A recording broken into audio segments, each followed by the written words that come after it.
नमस्कार दोस्तों, एक बार फिर से आपका इस प्लेटफॉर्म पर स्वागत है। मैं सुमित गुप्ता। आज हम बात करेंगे प्रधानमंत्री की। प्रधानमंत्री के कार्य क्या हो सकते हैं, उनकी शक्तियां क्या हैं और उनसे संबंधित मुद्दे क्या क्या हैं। जैसे जो है साझा सरकार में उनके क्या क्या मुद्दे हो सकते हैं, या फिर गठबंधन जो सरकार होती है वो तो हो ही गया। उसके साथ साथ जो जो है इनको लेकर के, जो इनकी शक्तियों को लेकर के बार बार मुद्दे उठते रहते हैं, कैसे कैसे मुद्दे हो सकते हैं, इन पर चर्चाएं करेंगे। संवैधानिक स्थिति इनकी क्या है, इन सब पर हम चर्चाएं करेंगे। चलिए हम शुरू करते हैं जो है एक एक करके। सबसे पहले तो हम जान लेते हैं कि प्रधानमंत्री के बारे में ही थोड़ा क्या है, कैसे है। भारत की कार्यपालिका के वास्तविक प्रधान प्रधानमंत्री होते हैं।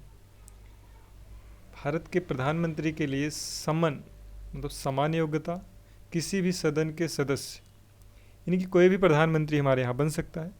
कोई भी जो है, यदि सदस्य नहीं है तो 6 माह में किसी भी सदन का सदस्य होना चाहिए। यानी कि कोई भी प्रधानमंत्री हमारे यहाँ बन सकता है। अगर लोकसभा या राज्यसभा का सदस्य नहीं है तब भी वो बन सकता है, बस जैसे उसे जो है 6 माह के अंदर जो है सदस्यता ग्रहण करनी होगी। संविधान में क्या है इसके लिए? प्रधानमंत्री के संदर्भ में 3 कर्तव्यों को दिया गया है।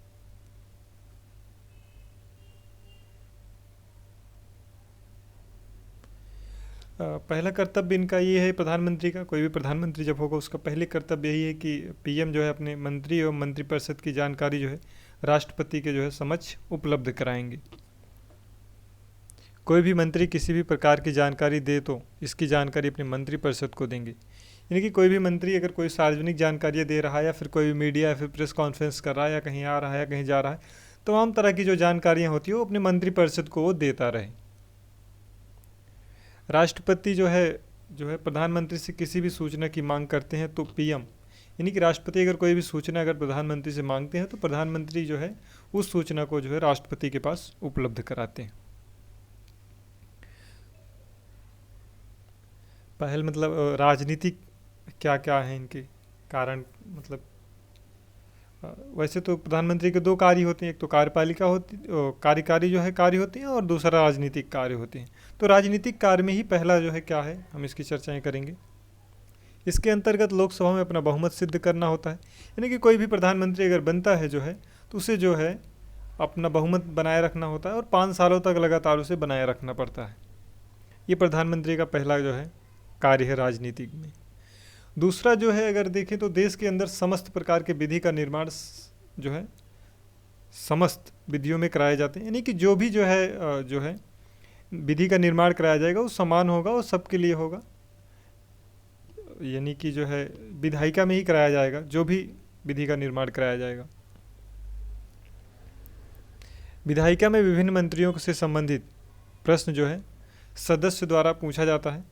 यानी कि कोई भी विधायिका में खड़ा होता है व्यक्ति और या फिर मंत्री जो है, तो वो जो है दूसरे सदस्य अगर पूछता है तो पीएम यह सुनिश्चित करता है कि प्रत्येक मंत्री अपने विषय से संबंधित उत्तर सांसद के पटल पर रखे। यानी कि कोई भी विपक्ष का नेता अगर क्वेश्चन कर रहा है तो सत्ता पक्ष है, यानी कि प्रधानमंत्री के मंत्री जो भी हैं वो जो है उसका जवाब जो है सांसद के पटल पर रखें। जो है सांसदीय गतिविधियों को सुचारू बनाए रखने के लिए अपने दल के सदस्यों को सांसद में उपस्थित रहने को आदेश सभी प्रमुख विषय पर अपना अभिभाषण देते हैं। यानी कि आप व्हीप सुने होंगे, व्हीप जारी की जाती है, जिसमें अगर जारी हो जाता है तो कई बार जो है सारे सांसदों को उपस्थित होना पड़ता है। तो ये सांसदीय अपनी जो है कार्यवाहियाँ हैं, उनकी अपनी विधियाँ हैं। हम किसी और वीडियो में चर्चा करेंगे कि सांसदीय शब्दावली और विधियाँ क्या क्या हैं, हम चर्चाएं करेंगे। लेकिन अभी बस आप यही इतना समझ लीजिए कि व्हीप जब जारी होती है तो सारे सदस्यों को उपलब्ध होना पड़ता है। बस व्हीप भी 3 प्रकार के हो सकती हैं, जो है सिंगल व्हीप और डबल व्हीप और ट्रिपल व्हीप। जब ट्रिपल व्हीप जारी होती है तो सभी सदस्यों को उपलब्ध होना पड़ता है। और जो भी होते हैं और अभिभाषण वगैरह जितने भी होते हैं सब प्रधानमंत्री के ही द्वारा जो है कहीं ना कहीं उसमें उनकी सहमति होती है, प्रत्यक्ष या अप्रत्यक्ष रूप से। प्रधानमंत्री यह सुनिश्चित करते हैं कि सांसदीय गतिविधियों को सुचारू रूप से संपन्न कराया जाए। यानी कि जो भी सांसद में गतिविधियाँ हो रही हैं वो सुचारू रूप से संपन्न हो, ये प्रधानमंत्री की भी जिम्मेदारी है। यानी कि वैसे तो लोकसभा के जो अध्यक्ष होते हैं उनकी जिम्मेदारी होती है, राज्यसभा की जो अध्यक्ष जिम्मेदारी होती है, लेकिन प्रधानमंत्री यह सुनिश्चित कर सकते हैं। इसके लिए प्रत्येक सत्र से पहले एक भोज का आयोजन किया जाता है। यानी कि आप सुने होंगे जब सत्र का शुरुआत होता है तो एक भोज का आयोजन किया जाता है जिसमें सर्वदलीय जो है गतिरोध को दूर किया जा सके। यानी कि उस भोज का उद्देश्य यही है कि जो सर्वदलीय, जो सारे दल के जो लोग जीत करके आए हैं अपने अपने क्षेत्र से, उनकी जो आपसी जो है गतिरोध जो भी हैं उसको जो है दूर करके एक नए जो है राष्ट्र के निर्माण में अपना योगदान सारे लोग दे सकें। ये राजनीतिक कार्य हो गए। और अगर प्रधानमंत्री के अगर कार्यकारी या फिर कार्यपालिका अगर कार्य क्या क्या करते हैं उसको भी देख लेते हैं।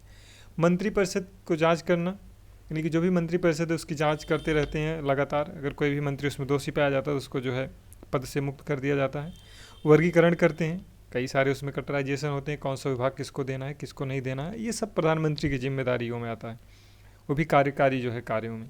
राष्ट्रपति के समक्ष उपस्थित कर, यानी कि राष्ट्रपति को भी वो अपना जो है मतलब पद, उन्हें शपथ दिलाना होता है तब भी राष्ट्रपति के पास जाता है, और पद से मुक्त करना होता है तब भी कहीं ना कहीं राष्ट्रपति के पास जाता है। गोपनीयता की शपथ भी कहीं ना कहीं दिलाई जाती है। शपथ वगैरह कैसे दिलाई जाती है आप देख सकते हैं, राष्ट्रपति कैसे शपथ वगैरह किसी भी दल को या फिर किसी भी मंत्री या फिर दिलाते हैं, ऐसे ही कुल मिला करके। 3 प्रकार के मंत्री होते हैं जो है, कैबिनेट मंत्री होते हैं पहला, तो राज्य मंत्री होते हैं और स्वतंत्र प्रभार होते हैं। और इन सबको जो मिला करके जो है कई बार जो है मंत्रिपरिषद बनता है। और ये जो आप तस्वीर देख रहे हैं अभी आप, ये कैबिनेट की तस्वीर है। अब पीएम जो है समस्त मंत्रियों के कार्यों का निरीक्षण करते हैं, यानी कि जो भी मंत्री कोई भी कार्य कर रहे हैं तो प्रधानमंत्री की जिम्मेदारी है कि वो सारे कार्यों की वो निरीक्षण करते रहें, नहीं तो फिर अगली बार जो है उन्हें चुनाव जीतने में बड़ी समस्याओं का सामना करना पड़ता है। फिर आवश्यकता पड़ने पर त्यागपत्र मांगते हैं, यानी कि कोई भी मंत्री अगर कोई भी गलत कार्य या फिर किसी भ्रष्टाचार या किसी और चीज़ों में पाया जाता है तो फिर उसका त्यागपत्र भी मांग लेते हैं प्रधानमंत्री जी।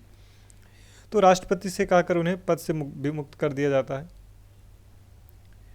यदि प्रधानमंत्री अपने पद से त्यागपत्र दे या फिर रिक्त करते हैं तो ऐसी स्थिति में पूरा का पूरा मंत्रिपरिषद विघटित हो जाता है। यानी कि प्रधानमंत्री अगर लोकसभा में अपने बहुमत खोते हैं या अपना पद से त्यागपत्र देते हैं तो ऐसी स्थिति में जो भी मंत्री वर्तमान में बने रहेंगे वो सबके सब कहीं ना कहीं जो है पूरा का पूरा जो है समाप्त हो जाएगा उनका कार्यकाल। और फिर से अगर नई मंत्रिपरिषद का गठन होता है या फिर कोई नया प्रधानमंत्री अगर पद को ग्रहण करता है, फिर गठबंधन बनता है, जो भी होता है वो सारी फिर प्रोसेस अलग अलग हैं, उसे आप देख लीजिएगा। प्रत्येक मंत्रालय के साथ साथ या एक से अधिक विभाग को संलग्न या नए विभाग का गठन या मर्जन किया जाए तो यह सब प्रधानमंत्री के द्वारा 1961 के तहत किया जाता है। यानी कि प्रधानमंत्री जो है अगर किसी विभाग का नया निर्माण कर रहे हैं या फिर किसी में गठन कर रहे हैं या फिर किसी और में मर्ज कर रहे हैं तो इन सब की जो है 1961 के तहत ही किया जाता है और प्रधानमंत्री की जिम्मेदारी भी है। तो इन सब का जो है अपना निरीक्षण वगैरह इन सब पे करते रहते हैं। भारत में जो है समस्त लोक सेवक जो होते हैं के द्वारा किए जाने वाले कार्यों पर प्रधानमंत्री का प्रत्यक्ष नियंत्रण होता है।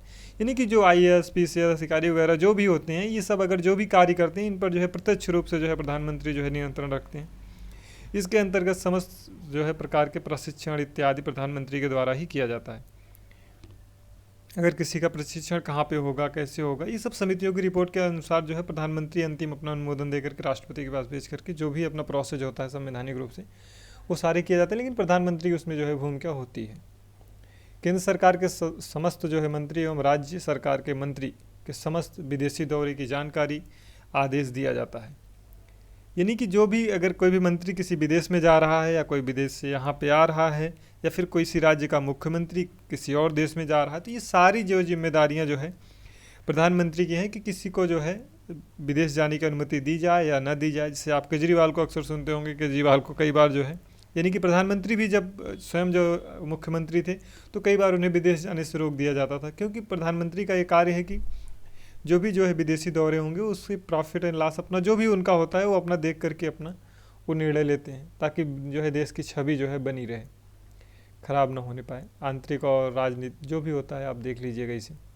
भारत में किसी भी प्रकार के जो है आपदा के संदर्भ में पीएम के पास 2 प्रकार के राहत कोष होते हैं। यानी कि प्रधानमंत्री जी के पास राहत कोष भी होते हैं अपने, जिनमें आकस्मिक निधि होती है जिसमें 500 करोड़ के आसपास पैसे रखे होते हैं, और एक पीएम राहत कोष भी होता है जिसमें जनता के माध्यम से चंदा या फिर एक द्वारा एकत्र किया जाता है। यानी कि चंदा वगैरह जो भी होते हैं, आप कोविड काल में सुने होंगे कोविड केयर फंड बना था जिसमें प्रधानमंत्री केयर फंड था जो है पीएम केयर फंड के नाम से जाना जाता है। तो उसमें भी कई सारे लोगों ने कितना सारा पैसा दिया, लेकिन ये प्रधानमंत्री की अपनी जो है होती है। आप देख सकते हैं पीएम केयर फंड क्या है और प्रधानमंत्री राहत कोष क्या है। स्वयं प्रधानमंत्री जी की एक तस्वीर लगी हुई है। भारत के समस्त पुरस्कार एवं सम्मान अंतिम निर्णय जो है पीएम के द्वारा ही लिया जाता है। उदाहरण स्वरूप भारत रत्न, अगर किसी को दिया जा रहा है, पद्म श्री दिया जा रहा है या फिर पद्म भूषण अगर किसी को दिया जा रहा है, तो उसमें जो है अंतिम निर्णय जो करते हैं वो प्रधानमंत्री ही करते हैं। बाकी अलग अलग संस्थाएं जो हैं बनी हैं। इसके साथ ही जो है कई सारे आयोगों के अध्यक्ष जो है पीएम के द्वारा ही जो है नियुक्त किए जाते हैं, यानी कि पीएम के जो है अनुमोदन पर ही जो है कहीं ना कहीं जो है राष्ट्रपति वगैरह हस्ताक्षर करके उन्हें पद वगैरह की शपथ दिलाते हैं।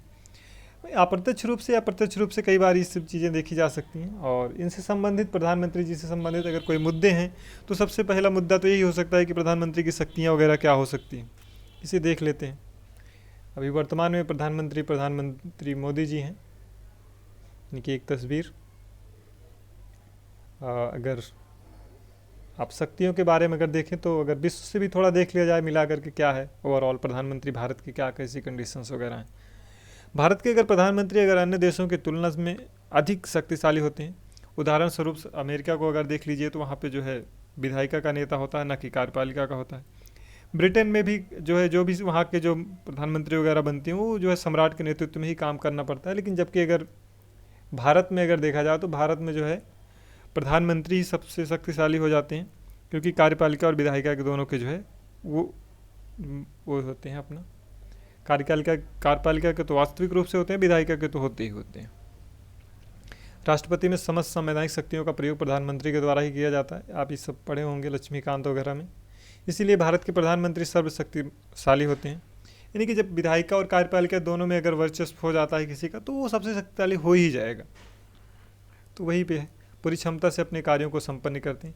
यानी कि कोई भी कंट्री ऐसा नहीं है कि जहाँ पे ब्रिटेन वगैरह या फिर अमेरिका वगैरह में कि जो है जो कार्यपालिका और विधायिका दोनों से हों जो है शक्ति उन्हें प्राप्त होती है। अगर प्राप्त भी हैं तो कहीं ना कहीं सम्राट वगैरह के नीचे उन्हें काम करना पड़ता है। प्रधानमंत्री की कार्यशैली में अंतर हो सकता है, यानी कि आप अलग अलग प्रधानमंत्री की अलग अलग कार्यशैली हो सकती है। जैसे प्रधानमंत्री का अपने कार्य करने का अलग अलग तरीका है, मनमोहन जी का अपना अलग कार्य करने का तरीका था, पर उनके जो कार्य हैं एक समान ही होते हैं। ऐसा नहीं उनके कार्यों में कोई बहुत ज़्यादा अंतर होता है। उनको जो संवैधानिक रूप से जो भी कार्य मिले हैं वो सारे उन्हें करने होते हैं, उनमें कोई अंतर खास नहीं होता। बाकी व्यवहारिक रूप में अंतर हो सकते हैं, लेकिन संवैधानिक रूप से कोई भी अंतर नहीं होता किसी और प्रधानमंत्री और किसी और प्रधानमंत्री में। साझा सरकार अगर देखें तो साझा सरकार में प्रधानमंत्री की क्या क्या भूमिकाएं हो सकती हैं। साझा सरकार में अगर सकारात्मक भूमिका के रूप में देखें तो साझा सरकार जो है सरकार के अंतर्गत विभिन्न प्रकार के विचारों का धारा जो भी होती हैं अपनी विचारधाराएं प्रवेश हो जाती हैं। राज्यसभा का जो गठन हुआ है उसमें कहीं ना कहीं एक हवाला दिया जाता है कि जो है कि इसमें समस्त जो है प्रतिनिधियों का जो है प्रतिनिधित्व बना रहेगा, यानी कि किसी एक क्षेत्र का जो है प्रतिनिधित्व कम नहीं होगा कई बार जो है, क्योंकि सबका राज्यसभा जो है अस्थायी है। तो कहीं ना कहीं जो है इसका कॉन्सेप्ट यहीं से है जो है। अतः सभी विचारधाराओं को जो है समान जो है प्राप्त होता है, किसी एक विचारधारा को जो है छोड़ा नहीं जाता है। यहाँ पे सभी लोगों को अपनी अपनी विचारधाराओं को महत्व मिल जाता है। जब साझी सरकारें होती हैं तो अलग अलग जो है अपने अपने लोगों अपने अपने जो है क्षेत्र के जो भी होते हैं अपने अपने समुदाय के लोगों को अपना अपना प्रतिनिधित्व करते हैं लोग। साझा सरकार के बहुत सारे एग्जाम्पल्स हैं। अभी महाराष्ट्र में बनी हुई है, आप देख सकते हैं। साझा सरकार यूपी में भी है। तो कहीं ना कहीं जो है गठबंधन सरकारें आप देख सकते हैं, इससे आप अच्छी तरीके से परिचित होंगे। साझा सरकार में प्रधानमंत्री पर विभिन्न दलों पर नियंत्रण होता है। ऐसी स्थिति में जो है प्रधानमंत्री तानाशाही की भूमिका नहीं निभा सकती, यानी कि साझा सरकारें जब भी होंगी तो उसमें प्रधानमंत्री अपनी तानाशाही की भूमिका नहीं निभा सकते। अगर तानाशाही अगर निभा रहे हैं तो जो समर्थन करने वाले दल हैं वो अपना समर्थन वापस ले लेंगे और प्रधानमंत्री की जो अभी सरकारें हैं वर्तमान में वो गिर जाती हैं। जो भी वर्तमान में सरकारें रहेंगी वो गिर जाएंगी, यानी कि जब अगर प्रधानमंत्री अपने तानाशाही रूप अगर दिखाते हैं, इसकी कोई एग्जाम्पल्स तो नहीं है लेकिन हिटलर का एग्जाम्पल दिया जाता है तानाशाही को लेकर के अक्सर। नकारात्मक भूमिकाएं क्या हैं? अगर प्रधानमंत्री की अगर नकारात्मक भूमिका की अगर देखा जाए या फिर बात की जाए तो प्रधानमंत्री अपने दल के अंदर ही लगातार विरोध का सामना करना होता है, यानी कि जब अलग अलग दल के अलग अलग लोग होंगे तो प्रधानमंत्री कहाँ से उतना अच्छा निर्णय ले पाएंगे। सभी दलों को सुनेंगे तो फिर उनका जो कार्य है कहीं ना कहीं तो बाधित होगा ही, क्योंकि बहुत सारे राजनीतिज्ञों को मंत्रिपरिषद में स्थान मिलता है। यानी कि आप देखते होंगे कि उप प्रधानमंत्री का कॉन्सेप्ट जो है कहीं ना कहीं यहीं से है कि जो है कि उन्हें जो है मंत्रिपरिषद में भी या फिर मंत्री में उन्हें अधिकार बना रहे पूरा। इसके अंतर्गत प्रधानमंत्री का मंत्रिपरिषद पर नियंत्रण पूरी तरह से नहीं हो पाता, यानी कि जब गठबंधन सरकारें होंगी तो मंत्रिपरिषद अपने अपने अलग अलग मंत्रियों की डिमांड करते रहेंगे और जो भी दल हैं अपने अपने अलग अलग मंत्रियों को बनाने की जो है अपना पूरा वही खेल खेलते रहेंगे। तो फिर कहाँ से हो पाएगा फिर प्रधानमंत्री का जो है और ये आप तस्वीर देख रहे हैं जो ये मंत्रिपरिषद की है। यह वीडियो अगर आपको अच्छा लगे तो आप like and share and subscribe करना आप ना भूलें। यह वीडियो पूरा देखने के लिए आपका धन्यवाद।